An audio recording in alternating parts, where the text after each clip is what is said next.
between 30 and 45 million people would die in 3 years. It was not because of war, but because of one man's impatience for industrial and manufacturing growth for his nation. This would be called the Great Leap Forward, executed by Mao Zedong and the Chinese Communist Party. The Great Leap Forward was implemented in 1958, having two objectives.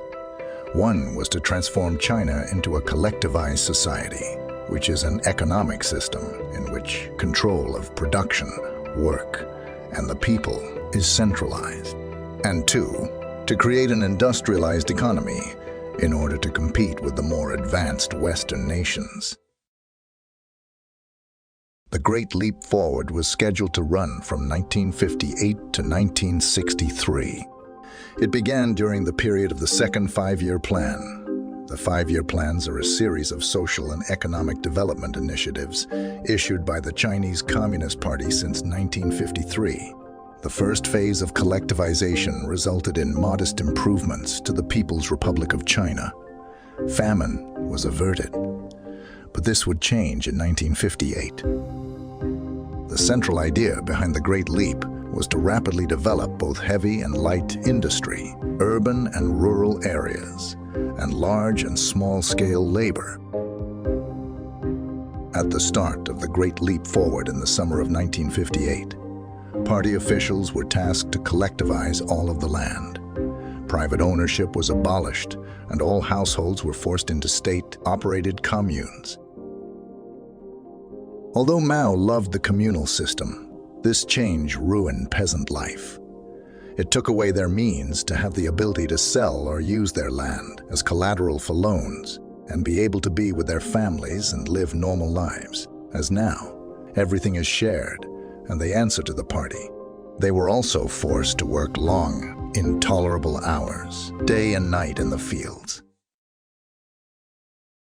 Higher demand for the production of grain was also implemented by Mao, which led the people to use various experimental and unproven methods to increase crop growth, like fertilizing the fields with white sugar or even human hair. Local leaders were even pressured to inflate grain production figures to their political superiors to please them and win their approval. This led to the state being able to force production groups to sell more than they could spare due to these false production figures. This also made Mao believe, through this immense increase in crop yields, that his plan was working. Nevertheless, the Great Leap Forward's prioritization of swift industrialization had substantial consequences for agriculture. The urgency to achieve unattainable production goals resulted in poorly thought out strategies, like the Four Pests campaign, intended to eradicate pests, such as sparrows. Unfortunately, this campaign led to an unintended ecological disruption that exacerbated crop failures. Additionally, the communes frequently faced a shortage of skilled agricultural professionals, resulting in ineffective farming methods and inadequate resource management. One of the central concepts of the Great Leap Forward was the promotion of small-scale backyard industries.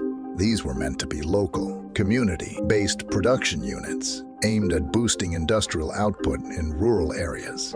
However, these industries often lacked proper infrastructure, technical expertise, and adequate resources, leading to subpar results. This was because Mao had a deep distrust for engineers, intellectuals, and the like, never seeking out their opinion. He instead placed his trust on the mass mobilization of the peasants. They were made to produce steel out of scrap metals. They would also use furniture and other objects from their houses to supply scrap for the furnaces.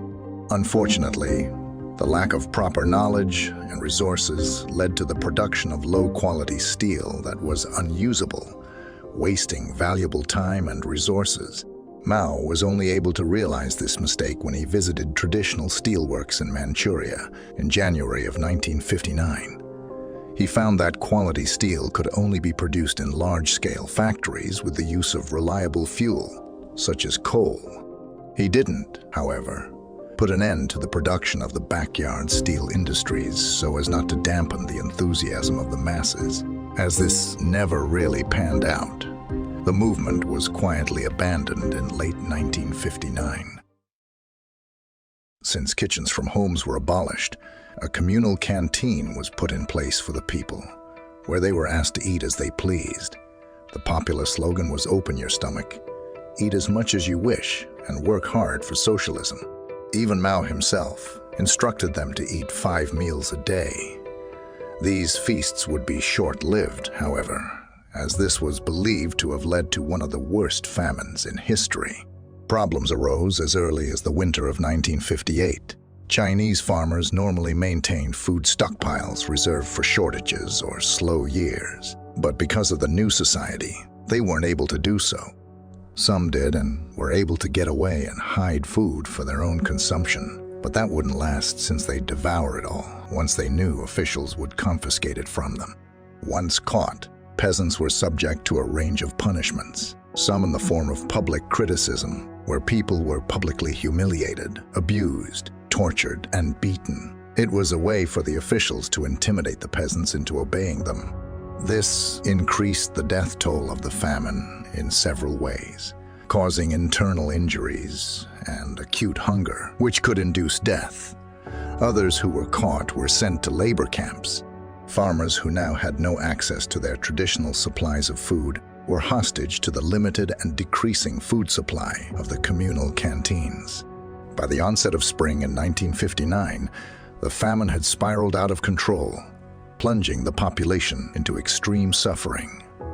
The once carefree days of plentiful feasts rapidly gave way to a desperate struggle for sustenance.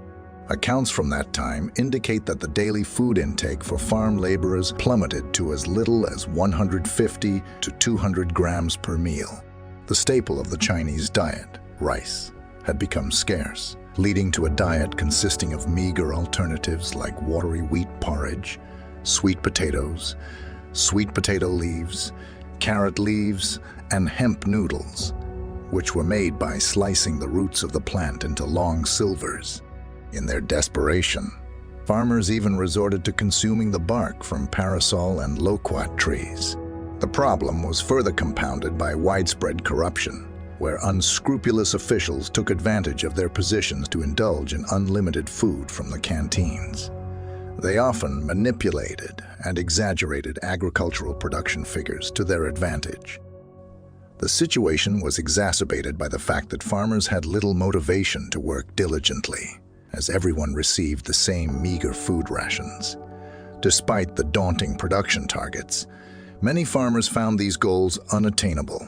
In response to the overwhelming production demands, resourceful farmers devised a strategy known as roadside farming to deceive government inspection teams. This method involved cultivating crops only in fields near the roads, while leaving the rest of the fields visibly abandoned, creating a false impression for government inspectors. Nevertheless, by the close of 1960, the increasing loss of life and severe food shortages compelled the government to recognize the failure of the canteen system. After intense deliberations with senior officials, Mao eventually yielded. 2 years later, all communal canteens were abolished. The conclusion of the Great Leap Forward brought about undeniable and catastrophic repercussions. The government was compelled to acknowledge its failures, leading to a gradual recalibration of policies. This era left an enduring impact on China, prompting a thorough reassessment of governance and policy-making practices.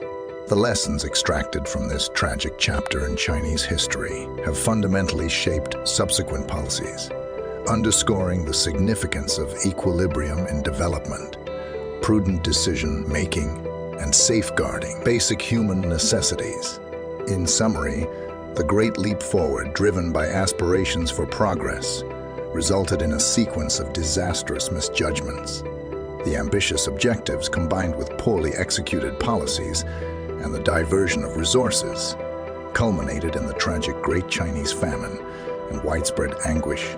This period stands as a cautionary example, underscoring the necessity for well-informed, balanced, and sustainable developmental approaches to safeguard the populace's well-being and ensure the enduring growth of the nation.